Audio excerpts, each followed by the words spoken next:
The next question, Lamin Jame from Gambia but living in Italy, he says, my question is it allowed to give charity to non-Muslims? I am in Europe and I see a non-Muslim family struggling to make both ends meet. Will I be rewarded if I help them?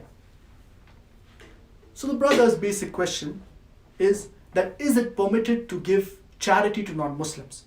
Allah subhanahu wa ta'ala says in Surah Mumtahina, chapter number 60, verse number 8, that Allah subhanahu wa ta'ala does not prohibit you from dealing with kindness and justice with those people who have not fought you nor have driven you out of your lands.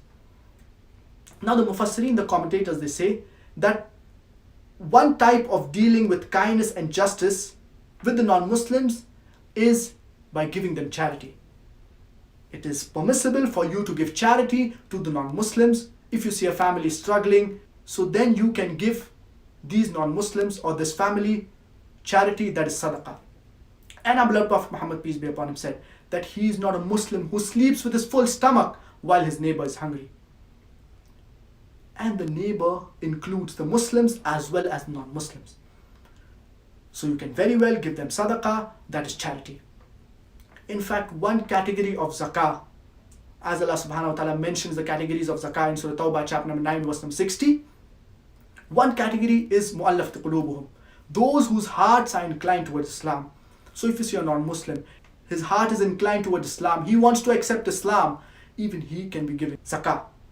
Normally zakah cannot be given to non-Muslims, but one category of zakah can be given to those people, those non-Muslims whose hearts are inclined towards Islam.